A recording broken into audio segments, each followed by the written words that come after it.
So now that the alpha has reached its end, I wanted to give my final conclusions on the whole thing. But before I do that, I wanted to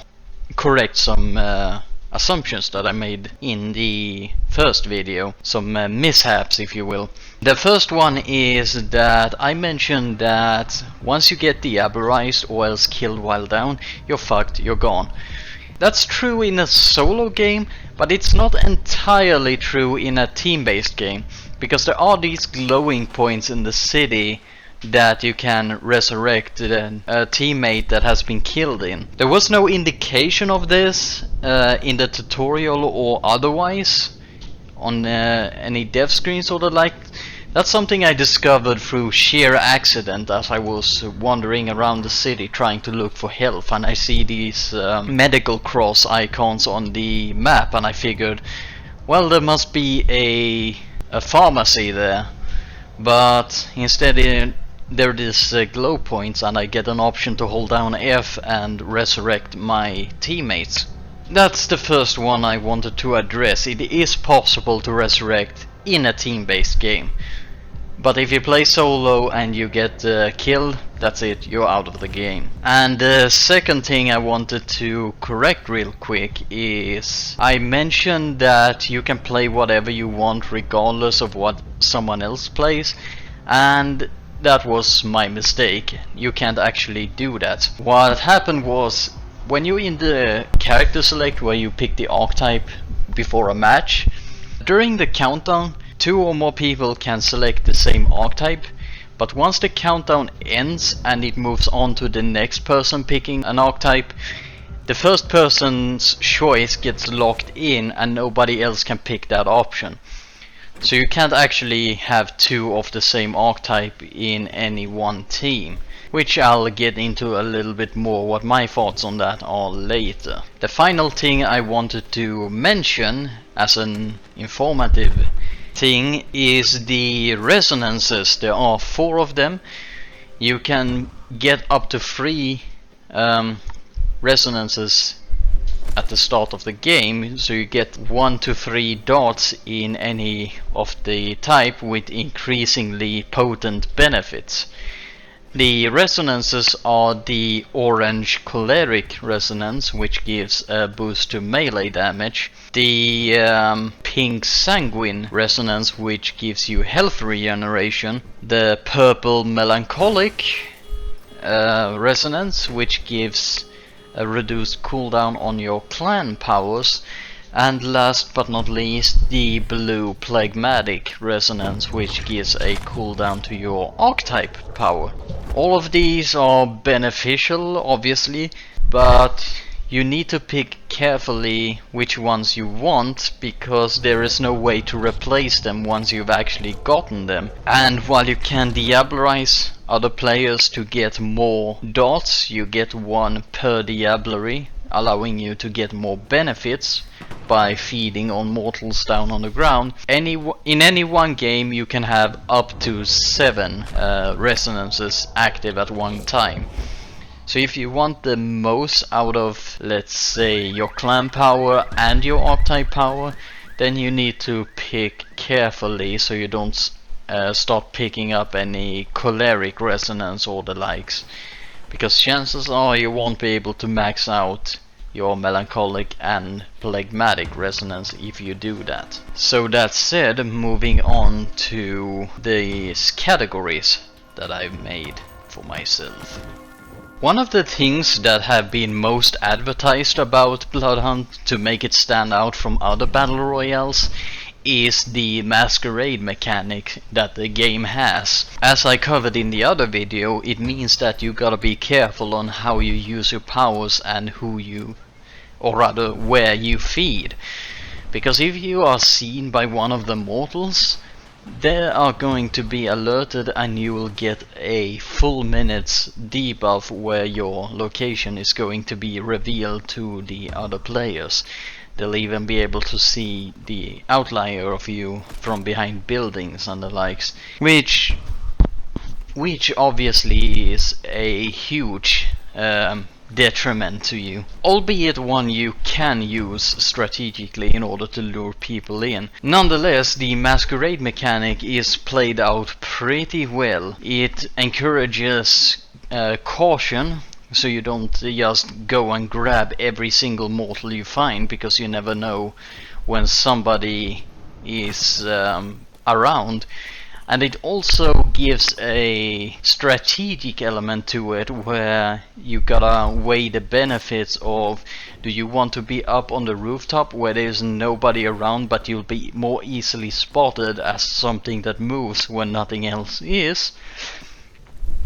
Or do you wanna try and blend in a little bit more on the ground where there are mortals around, so if you do get shot at, you're going to struggle a bit more to get away, because you can't use powers without a detriment. Now, those kinds of situations are comparatively rare, because if somebody starts to shoot, the mortals are going to run away. But it still provides a good new dimension to it that other battle royales, as far as I know, don't actually have. And it does add a little bit more immersion into the Vampire the Masquerade universe, as you try to bear in mind not to be spotted by a guy standing around in the corner, or a girl having a smoke out on the street, or whatever it may be. Feeding around is pretty engaging, I find. Very engaging, in fact, because in the beginning of a match you wanna pick off the right kind of resonance as much as possible, so it becomes as much of a hunt to find the benefits you want, the bonuses, in order to prepare for your engagements to come, as it is to collect weapons and loot and whatever else you might need. But even after that initial stage, you are still going to want to keep an eye out for where the mortals can be found, so if you get wounded you can jump down and have a snack, so long as you're not being shot at, of course. It does feature a bit of a soft stealth approach to the game, for you to try and hide away somewhere while you regenerate with the blood of one of the local residents. And even if you don't prefer to go down too much, there is still a hunting aspect to it when you start engaging other players, because of the diablerie mechanic, which will also heal you up. So feeding is always something that is rewarding to you, and something you try to keep an eye for increasingly naturally as you get into the role of a vampire in this game. And that is something I definitely think that Sharkmod needs to be praised for being able to carry out. The gameplay of Bloodhunt runs smoothly, with the gunplay being fast-paced and pretty fluid, I find, and the melee being extra hard-hitting in my experience, if a little harder to engage with and properly land at times. For what the game is supposed to be, namely a battle royale, I definitely think they nail it, and that the game, even in an alpha stage, has sufficient polish that if it was released today, I think people would be able to praise it for being more or less a finished product, at least as far as the meat of the game goes. The archetypes that the game has to offer, as I mentioned in the other video, they do play differently enough that the choice actually matters, depending on which passive ability and which active ability you want. So they matter which one you pick to fill out your team with, but they also have that clan power, which makes it feel like, for example, the Vandal and the Brute of Clan Bruja, they are both played a little bit differently from one another, but they're also similar enough that you can see how they come from the same bloodline, and it's just a question of how have the two types approached unlife and the way they wield their powers since the Embrace. I think the archetypes for the various clans is one of the high points of the game, and of course there's always room for more, what with all the disciplines the various clans have, but even then the two that are in the game for the three clans at present, they do enough to offer a variety of options and to make the various engagements different from one another depending on what sort of powers they have, that I don't think you're going to be bored with them anytime soon. I think they're strong enough that they're gonna stand in their place for what they are until more clans and or archetypes get to be added in later. During the advertisement phase of Blood Hunt, one of the things that would often be shown alongside the vampires slashing each other apart or shooting at each other, whatever they are up to, is the fact that the Second Inquisition is going to be around. They're the ever-present threat in the background. And even in the login cinematic that plays, that you can see in the beginning of my other video, at the last scene you see two vampires sort of leaping at each other, while in the background you see this big head of a Second Inquisition goon, meaning that as much as we fight each other, they're the bigger threat who are trying to root us out, and they're the big threat that everybody has to be wary about. But in the actual game, they're barely even relevant at all. All they ever do is stand around in certain locations on the map and guard a chest with a rare or higher item quality, which by the way you can't choose the weapon type that it offers. It's gonna be completely random every time, so if you fight through even that guard and you open the chest hoping for something better, but you get, for example, a crossbow, which you don't really need because you already have a kick-ass sniper rifle and maybe a green AK-47 or something like that, then tough shit, it sucks to be you. The Second Inquisition's presence is pretty lacking. If you happen to draw too close to them, whether you do it through a careless leap that I've once done, or because you didn't bother to keep attention on where they are, which I've had a few moments of, and let's even say that they start engaging at you, shooting after you, all you have to do is run around the corner and you are safe. They don't pursue you, and the actual threat they pose is severely limited as a result of that, especially with how easy they are to avoid in the first place. I definitely think that the Second Inquisition needs more of a presence in the game. The second point I want to touch upon is the Fog of Doom. While I was listening to the World of Darkness news talking about Blood Hunt, the impression I got was that while it was a battle royale, which is known for that Fog of Doom approach, this one was going to do it differently, where it isn't this artificial pushing people together in the same corner to duke it out at, but rather it would be more of a increase in activity from the Second Inquisition as they start responding to all the noise across the city. So certain areas start getting more and more heavily patrolled or locked down, which might mean either heavier patrols, maybe the mortals get sent away from there or moved inside so you have less feeding options. All these stuff to sort of naturally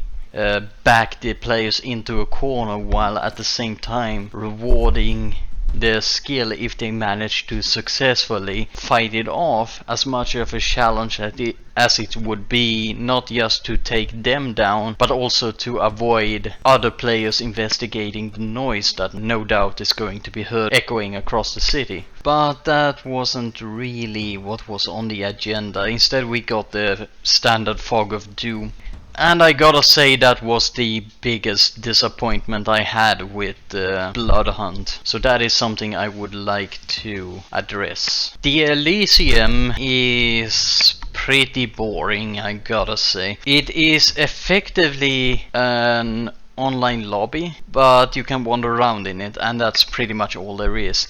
I don't see the reason to go through making that happen if at the end of the day there is nothing to offer within that little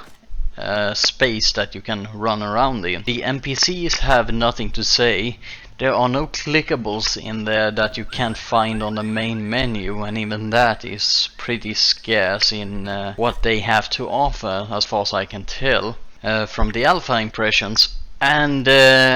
there hasn't really been any real player interaction, for lack of a general chat or something like that. There was an option in the, well, options menu to mute general chat, which implies that there is going to be a general chat come launch of the game. But I judge based on what I see, and from the alpha I did not see a general chat whatsoever or ability to talk to other players. So what the Elysium amounts to is a bunch of people either standing around looking AFK, whether or not they actually are, or just running around the place to try and amuse themselves in between matches, with the occasional sprinkling of people emoting at each other to stand around dancing or clapping their hands or what have you. I definitely think that Elysium would benefit from having, well, I don't really know, something more to it. Something to do other than just either standing around or running across the same hallway for the 20th time as the matchmaker continues to tick away looking for players to fill the city map with. There is no ladder or private servers that you can open up within the game. So while you can play with up to 2 of your friends, if you have more than 2 friends, or you have a community or something you wanna do an event for to play within that community, then you're pretty much out of luck as far as I can tell, because the only thing the alpha had to offer was randomized matchmakers that draw from the same pool across the entire game. And while that probably does serve to make the matchmaking process a little bit faster,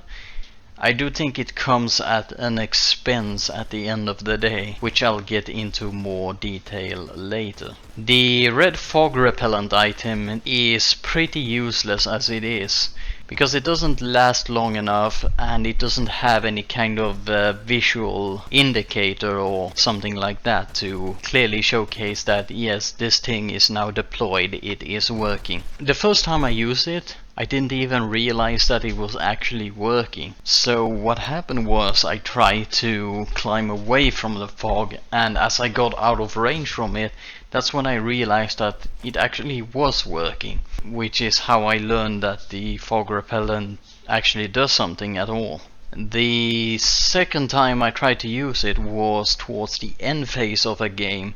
where the fog was closing in around this terrace up on a building. And there was already a player up there, so I had to be careful in how I approached it. So what I wanted to do was do a little bit of healing, put on some armor, and then start engaging with him. I did have time to do the healing before the fog closed in, and after that I tossed the red fog repellent and I went to put on armor and then start the climb. But before I had finished doing that, the repellent stopped working and I started taking damage before I had even begun climbing any real distance. So I do think its duration needs to be probably doubled for it to be useful.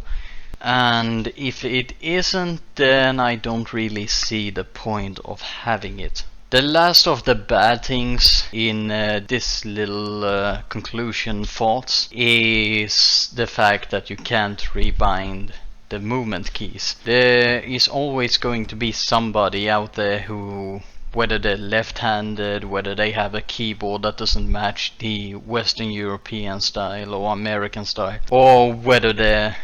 for some reason just used to using IAKL as movement keys.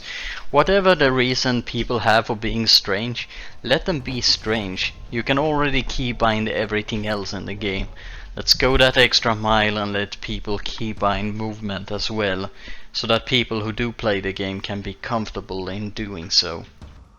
I initially put this on the bad list, but the more I think about it, the more I feel like it doesn't necessarily belong there, because putting it on the bad list implies that the Muse archetype's power is more useless than it actually is. My experiences with the Muse is that it is pretty useless in an actual firefight, because it doesn't heal enough to actually keep your allies alive while they're being shot at, and in addition they will keep you from fighting back if an enemy gets in view or else in range. Now the Muse is still useful, because whenever you're not in combat, or if you're fighting on a long range battle where it's pretty easy to duck into cover or the likes, the Muse definitely does add something to the table by providing the healing that they do. But I still wish they had a little bit more. Just a little tweak upwards along the edges. Whether it gives a more burst healing the moment you activate it to give it a little bit more utility during a firefight, and a reason to use it there. Whether it lets you bring downed allies back up through range by simply channeling it as long as they stick near you and don't get killed in the meantime. Whether it increases the range so your allies can move about a little bit more, or if it finally allows you more mobility by letting you climb while you channel it, so that it comes close in comparison to the likes of the Bruja Earthshock ability, which gives you a ton of mobility even if it isn't all that great at shutting down enemy assaults, I've found. Reviving a down teammate takes a little bit longer than I think it should. If you're going to diablerize a downed opponent, it takes about 3 to 4 seconds to do so. If you want to resurrect or bring back rather downed ally who isn't out yet, it's going to take you about 6 seconds, 6 or 7. And I think that's too long. I think they should be on the same level between diablerie and helping someone up. Whether that means that it takes less time to bring them back up, or it takes more time to diablerize, that's something I leave to the developers to decide. It's not a huge deal, but it is something I think the game would benefit from, to allow you a little bit more utility in actually putting your allies back on the field. And I also think that if you happen to play a solo match or else not have any allies around, 38 seconds in order to get yourself back on the feet I think is too long. I would put the timer more towards 20 seconds, because as we all know, every second in a battle royale counts, and it's not like you're viable to run away if you get down. So if you actually manage to hide, I think you should be properly rewarded for that by not giving the enemy an excessive amount of time to hunt you down. Lastly, relevant to this topic is I think you need to showcase it more, that it is in fact possible to revive an ally who has been killed, whether through diablerie or just being shot at while down. As I mentioned earlier, the way I discovered that is possible is through an accident, as I happened to stumble upon one of these light points, as I call them. I think either the tutorial needs to mention that it is possible, or the death screen needs to mention just a little phrase saying wait for a teammate to resurrect you at the light shrine, or whatever you want to call them. While I'm not super in favor of the notion that it doesn't have any custom games you can launch if you want to, I do feel I gotta be fair in mentioning that as much as it limits options, especially for people you wanna play with, it does also mean that matchmaking happens a bit quicker, as the matchmaker will have a bigger pool to draw from, that being those who search for team-based games and those who search for solo games. And that undoubtedly does make the matches happen a bit quicker than they otherwise necessarily would if every player was busy doing their own thing in their own little insulated bubble. And last but not least, I feel that there is a limited potential to actually blend in on the street, because there's no walk button and there's no way to hide the fact that you're carrying a weapon. You can't holster a weapon once you picked it up, so if somebody sees you on the street, you're gonna stand out in all due likelihood. Whereas I was hoping a little bit more that it would be possible to blend in with the mortals, to walk with them as they cross the street, or to simply look like one of them, really, to lure other vampires in as they look for a snack, only to then spring an ambush upon them. I would have liked to see more of that, but at the same time I gotta say it doesn't hold the game back too much by the fact that that isn't a very orthodox approach to playing the game, let's just say. Related to that last point, the ability to blend in, although not an orthodox approach to playing the game, if you will, is nonetheless something that I think would add an extra dimension to the game and something with the strategic value of it, which could also play into making the Second Inquisition be more of a threat, because they will automatically see through it if they happen to be nearby. So the only real way I have in mind to making this more of a thing is to add a few more emotes that let you copy what the generic mortal NPCs are up to while they're standing around. For example, an emote to smoke, or to lurch over the wall as you pretend to be sick, or just loiter around. Another thing that I also can see helping is, well, a walk button for one thing. The animations are already in the game and mostly just play when you're putting on armor, but the ability to voluntarily walk would definitely make your ability to blend in on the street a little bit easier, especially if we also add in a couple of NPCs that wander about to no particular place on the map there. Incidentally, that would also make the Masquerade more of a consideration than it already is, because you gotta make sure you keep a track of your surroundings rather than just trying to make sure that you don't use a power too close to a mortal that you happen to be standing around. Another thing that I think the game would benefit from, that I mentioned earlier that I was wrong about, is the whole being able to pick whatever archetype you want in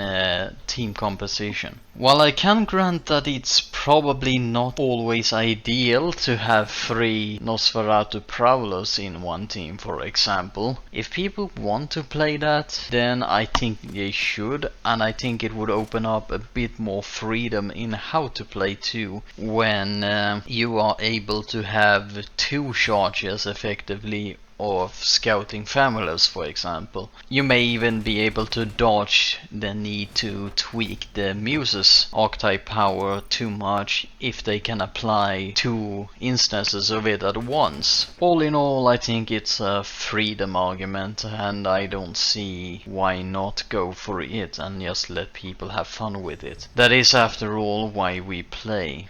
My case for why custom matches and private servers, or however it's done, should be allowed, even though it can serve to reduce the player pool that the matchmaker draws from, is that beyond the ability to do community events or just play with certain friends that you mesh better with, it can also allow you to explore the city and familiarize yourself with it a bit more, and in particularly learn what sort of environmental boons you can find there by allowing new players to learn to identify, for example, how an antique shop looks or how a pharmacy, what sort of colors they have, so they keep an eye out for it and are ready to loot it at a moment's notice when in a proper match. In addition, the ability to explore the city also extends to your ability to test out various weapons that can be found in the game, to learn how to wield them and learn what sort of weapon is your favorite. This of course also applies to the kinds of powers you wield, which probably need more practice to wield effectively and try to bear in mind that they actually exist. And of course there's also items that you can collect and try out and in general learn to identify. It also allows for the ability to do more role-playing servers, which is something that the Vampire the Masquerade community probably is more known for, with it being a tabletop role-playing game and all that, which can help to moderate people who are actually there for roleplay or who are actually willing to engage in that kind of stuff versus the ones who just like to run around and climb up buildings and jump on cars or whatever they do, or shoot anybody at sight. I think that would benefit the player base for sure. And even in the case where you play with friends or people you know, it can allow for some more strategic gameplay as you agree to play the game as though you were actually there in real life, at which point running all over the place and trying to no scope each other and all that shit doesn't really hit home as much. You wanna try and place yourself in good positions and stay back from the firefights and maybe even fight back against the Second Inquisition more than yourselves as they present the greater threat. And on that note, let me touch upon my great disappointment with this game. Although the Battle Royale genre is known for having a fog of doom, I don't think this game benefits from it because it serves as a very artificial way of trying to back people into corner and create conflict where conflict already exists. So what I would want to replace the fog of doom with is something that gives the Second Inquisition hunters more of a presence in the game and makes them out as the threat that they are portrayed to be in the promotional material. So instead of having an encroaching fog, I would like to see more and more Second Inquisition patrols starting to crop up all over the place, trying to lock certain areas down, which makes the street a hell of a lot more dangerous, that make feeding more scarce as mortals are being watched or maybe even sent indoors, which more organically limits the player's ability to move in certain areas, which makes them sort of naturally drift to the safer areas where they can still move about without being too harassed, at least by them. It can also serve to reward the skill and luck of players who actually choose to engage them, and maybe even lead to some enemy mine scenarios between otherwise enemy teams as they choose to engage the greater threat of the Inquisition. Now the rooftops tend to be, well, not safe, but they tend to be empty of anything that isn't a player, so seeing something move on a rooftop is always going to be a player. What you can do if you wanna try and put more pressure so that the players don't just stick to the rooftops all across the city is placing enemy marksmen to try and snipe at the players to sort of usher them towards different areas or give them something else to fight other than just shudder. I think that would serve as a way to help the organic flow of the game instead of having the artificial wall of doom closing in, that you make them sort of naturally drift towards a certain area, and while they are able to fight back against the Second Inquisition, really hammering home that they are a threat, but there's something you can actually face it still provides proper incentive to move away from the areas that the Second Inquisition starts to lock down, because when the countdown ends, instead of the wall drawing closer and closer to the center or wherever it's going, it serves to respawn the hunters as they get airdropped in or go to investigate the patrols that no longer respond on the radio or the likes, or maybe even respond to a call for reinforcements on this location. I think all of those things would be very immersive, and if you really wanna hammer home the whole we want the players to engage with each other, okay, how about we introduce those shoppers in the background of the map, that they start doing more sweeps across the city with a spotlight, that if you get caught in that, you get the Masquerade debuff that reveals your location for a while. That way you can have the players really hunt each other while still having the threat of the Second Inquisition for one thing, but also the organic approach of making the players drift towards these oases of safety in a city that's becoming increasingly full of basically SWAT teams that are invoking martial law on the place. Another thing that I think would be a cool idea to introduce to the game is a sort of hybrid mode of what we currently had in the alpha, where you combine the team-based gameplay with more of a solo play. What I mean by that is that we have two sides, two big sides, which as usual get portrayed as Camarilla and Anarch. And the idea of it is you have people on your side, but you otherwise run solo. You don't really have a group in the same way that you organize around. It's more you have people who won't shoot at you. And how much you cooperate from there, well, that depends. And the goal of this mode would be to go around and capture various points around the city that you're trying to keep the other team from capturing. And the quote-unquote twist would be that the Second Inquisition is also around on the map, and they're trying to hunker down and guard these points, or maybe once in a while reclaim them at random or all at once whenever the countdown happens, and thus creating a sort of freeway engagement between the one team, the next team, and lastly the Inquisition, trying to keep both sides at bay and eliminating them as much as possible. If you don't want to introduce a more reliable respawn in the other modes, then I think that mode would be the way to go about it, where the players will regularly and automatically respawn whenever the countdown ticks down or the likes, and the way you win the game is by gathering the most points or a certain number of locations on your side that you have secured. I think that could be a potentially cool mode to play around with. And the last thing that I wanna voice as a thought of mine that I've had, as much as it would be something for the future to consider, is the idea of a Malkavian archetype, which is a sort of seer with a power to mark certain targets so they can keep track of them via a sort of Masquerade violation debuff, except they're only visible to the Malkavian themselves, or maybe the team at most. This would allow them to not only keep track of enemies, but also certain mortals with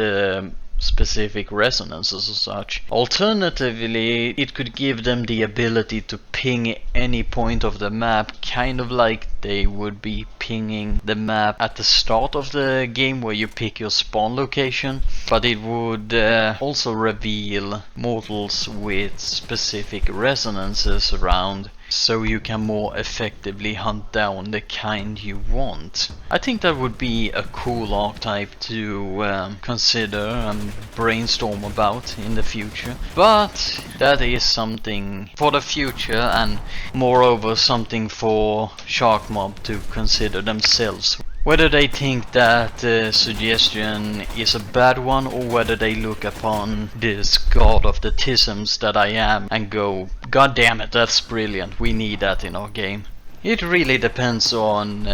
how much they recognize genius when they see it. But yeah, those are my thoughts on the Blood Hunt as of the conclusion of the alpha. My little review of the good, the bad and everything else, if you will. So at the end of the day,